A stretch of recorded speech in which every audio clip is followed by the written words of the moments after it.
મનીષભાઈ વિદ્યાર્થી અવસ્થામાં ત્યારથી લઈને એમની સંસ્થા અને પૂજ્ય સ્વામી ખાસ કરીને એમના પ્રત્યે વિશેષ એમને પ્રીતિ રહી છે. અવારનવાર જેમ દીકરો પેતર બાપની તબિયત ખબર અંતર પૂછે, સંપ્રદાયની ઘટનાઓ બને, દોડધામ હોય, ત્યારે વિશેષ સ્વાસ્થ્ય વિશેની પણ ચિંતા મનીષભાઈ અવારનવાર કરે. અને સ્વામીનો જે નિખાલસ અને સરળ સ્વભાવ, મનીષભાઈ તો બહુ ઊંડાણથી વિચારતા હોય, ચિંતન કરે, માણસને માપતા હોય, ત્યારે મનીષભાઈ કે પૂછ્યું સ્વામીનો આટલો સરળ અને નિખાલસ સ્વભાવ છે, જ્યારે રસ્તામાં મળે ત્યારે આમ માનવાચક શબ્દથી જે આટલા મોટા હોવા છતાં બોલાવે, આ એની જે સરળતા છે ને, એ સરળતા મને અતિ મને સમર્પિતતામાં દોરી જાય છે. આવો જેમને પૂજ્ય સ્વામી પ્રત્યે ભાવ છે, ત્યારે ખાસ આજના પ્રસંગમાં સ્વામી ઉપસ્થિત છે. સ્વામીને પણ મનીષભાઈ પ્રત્યે એટલો સરસ રીતે આદર, ભાવ અને પ્રેમ છે. સ્વામી હમણાં આવતા હતા ત્યારે હમણાં વિદ્યાર્થી પ્રસાદીનું બોક્સ ભર્યું છે, તો પ્રસાદી લીધી, તો કે આ શું? તો કે મગજની પ્રસાદી. તો કે મગજ શું લઈ આવ્યો?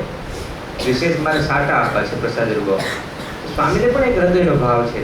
સ્વામીને પણ અવારનવાર એવા સારા પુસ્તકોની ભેટ આપતા રહ્યા છે.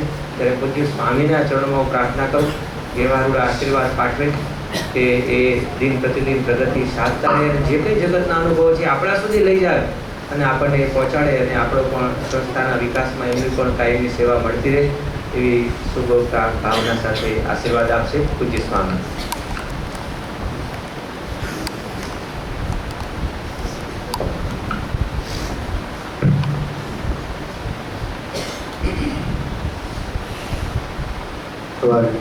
शरमं यदर्शनं मन्दः सरुचिराननं भुजं पूजितं सुरनरोत्तमरमुदा धर्मनन्दनमहं चिन्तये. इष्टदेव भगवान स्वामिनारायण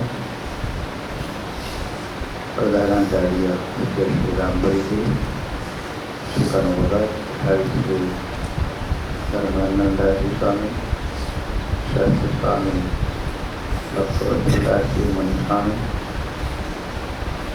અને જેમને માટે આજે એક બહુ ભારેખમ દિવસ આપણા સૌકો માટે છે. અત્યાર સુધી એમનું બહુ વાચનથી નામ થયું, તો એક આ સંસ્થાનો અને સંતોનો એક બાલ્ય દીકરો છે.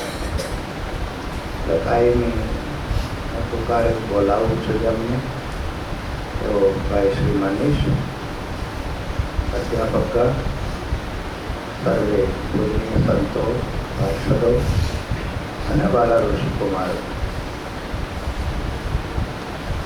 સંસ્કૃતમાં એક સુભાષિત છે, ગુણાહ સર્વત્ર પૂજ્યન્તે પિતૃવંશ નિરંતર. હંમેશા જગતમાં ગુણો ત્યારે ગુણોનું સંવર્ધન કરનારી આ સંસ્થા છે. અને એમાંય આપણી સંસ્કૃતિ અને સંસ્કૃત, આપણી વૈદિક પરંપરાને ઉજાગર કરવાને માટે આ સંસ્થાનો એક બહુ વિશિષ્ટ પાસું જ્યારે થઈ રહ્યું છે. અને આજની આધુનિક વિદ્યાભ્યાસની સાથે સંસ્કૃતની સાથે સંસ્કૃત એકલું ન પડી જાય, જગતની સાથે તાલ મિલાવવાને માટે પણ આપણી જે અમુક ભાષાઓની જરૂર પડે,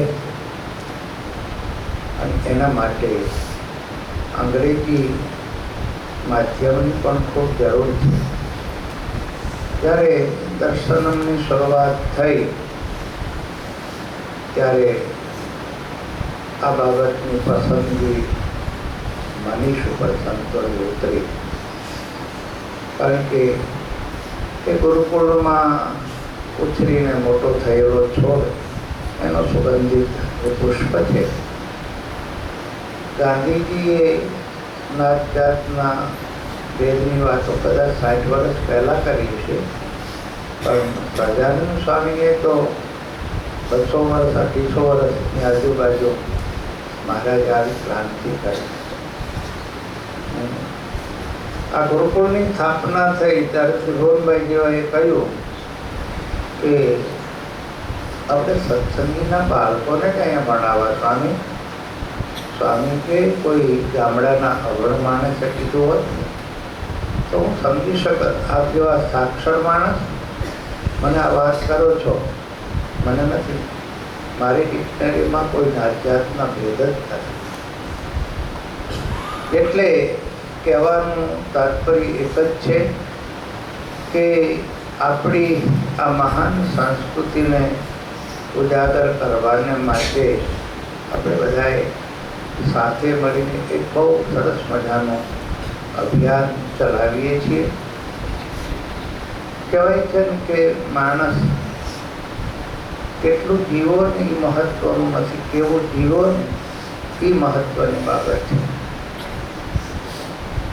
જેને વર્ષો સુધી માણસો યાદ ઘણા જન્મે છે ને મરે છે ને જીવે છે, પણ અમુકો એ સદગુણો, એના સંસ્કારો, એમની ભક્તિ, એમની શૂરવીરતા કારણે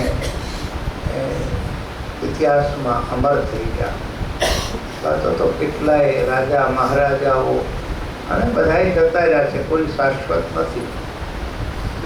ત્યારે એવી પરિસ્થિતિમાં મનીષ ગુરુકુળનો વિદ્યાર્થી, અને હું તો કહું છું ને અમારો તો પાલ્ય દીકરો કહેવાયો.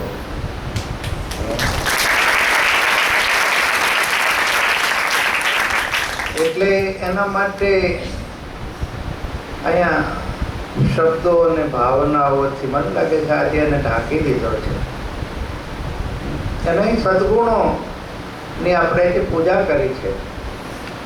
એટલે કાક બાપુએ કીધું છે ને, મોઢે બોલું માં તો મને હાચપ નાનમ સાંભળે, એ મોટપની મજા મને કડવી લાગે કાગડા.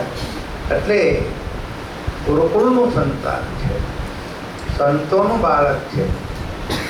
એટલે એના માટે મારી પાસે એટલા આજના દિવસે મારું હૃદય પણ ભારે થઈ ગયું છે. બહુ જાજુ મારે શું કહેવું એમના માટે. બહુ પહેલેથી એટલો બધો એક્ટિવ, અને અહીંયા અધ્યાપકો, સંતો, ઋષિકુમારો બેઠા છે કે એ વખતે અંગ્રેજીનો ક્રેઝ બહુ ઓછો હતો. એ અંગ્રેજી પસંદ કરવી એ તો એટલો સાહસિક અને શૂરવીર હોય ને એ જ કરી શકે. એટલે પહેલેથી એમની એક વિચારોની અંદર ક્રાંતિકારી સ્વભાવ, સાહિત્યનો જીવ, સંસ્કારી જીવ, જેને કારણે અહીંયા સુધી પહોંચ્યા છે. અને અત્યાર સુધીમાં જે કોઈ વાતો સાંભળીને એ બિલકુલ બરાબર, હું એનું વારંવાર રિપીશન નથી કરતો, પણ બિલકુલ એમના સદગુણોની આજે જે વાતો થઈ છે કે બરાબર એનામાં પડેલા છે. બાકી તો મેં વાત કરી એ પ્રમાણે કે ગુરુદેવ શાસ્ત્રીજી મહારાજે આ એક સરસ મજાની પ્રવૃત્તિ ભેગી કરી, અને સારા એ સમાજમાંથી સુરદાસજીનું પદ છે ને, એક નદિયા એક નાલ કહાવે, મેલો હી નીર ભર્યો, દોનો મિલન બરન ભાઈ હે સુરસરી નામ ભર્યો, પ્રભુજી મોરે અવગુણ કિશન કરો. અહીંયા કોઈ કનુ ભગત બેઠા છે. આ દર્શન નામના પાયામાં રામપ્રીતિની સાથે આપણા શ્યામજી ભગત. અહીંયા મોટાભાગના જે સંતો બેઠા ને કોઈ બ્રાહ્મણ નથી. બ્રાહ્મણ તો કોઈ મોટાભાગના કણબીના છોકરાઓ જેવો. પણ કૃષ્ણ વલ્લભાચાર્ય જેવાના પુસ્તકો અત્યારે સંપૂર્ણાનંદ કે બનારસ હિન્દુ યુનિવર્સિટીમાં એ મહાપુરુષના પુસ્તકો અત્યારે પાઠ્યપુસ્તકમાં લખાય છે. એટલે જેનામાં જે શક્તિ પડી હોય, સદગુણો પડ્યા હોય, પણ એટલું જરૂર ચોક્કસ છે એને કોઈ કેવું પ્લેટફોર્મ મળવું જોઈએ. એટલે મનીષને ગુરુકુળ જેવી એવી સંસ્કારદાત્રી સંસ્થાનું પ્લેટફોર્મ મળ્યું, અને પોતે પોતાના આવડત, પોતાનો પુરુષાર્થ, પોતાની આ બધું સાધના વગર કે ચિંતન વગર કાંઈ નથી થતું. વિદ્યાર્થી ભાઈઓને અને સંતોને પણ હું કહું છું, તમારે જીવનની અંદર એ સાધનાઓ, સાધક બનવું જ પડે. સાધના વગર કોઈ પણ વસ્તુ મળતી નથી ને એ સાધના કર્યા પછી જે કંઈક આપણને સાધ્ય મળે છે ને એને ટકાવી રાખવું એથી અઘરું છે હો. એટલે મનીષે પોતાના જીવનમાં ચરિતાર્થ કર્યું છે. હું આજના દિવસે હમણાં બહુ સરસ શબ્દો કહી, એના માટે કંઈ વિદાય સમારંભ નથી, સ્વાગત નથી. એક આપણી ભાવનાઓ એ સંસ્થાની સાથે જોડાયેલા છે. જ્યારે જ્યારે પ્રસંગ પડશે ત્યારે દર્શનમ હોય, ગુરુકુળ હોય. હમણાં શાંતિ વગર યાદી આવી સદગુરુ વંદના મહોત્સવ આવી રહ્યો છે. એના માટે પણ એ ખૂબ તન મન ધનથી જોડાય અને સેવાથી સમર્પણ ભાવથી કરશે. અને મહારાજને આપણે બધાએ પ્રાર્થના કરી કે કદાચ આ ક્ષેત્ર કરતાં એમને વિશાળ ક્ષેત્રમાં કામ કરવાની તક મળે અને એમની શક્તિનો ઉપયોગ વધારે સમાજને મળે. એના માટે ભગવાન એમને ખૂબ શક્તિને બળ આપે એવી પ્રાર્થના સાથે હું છું.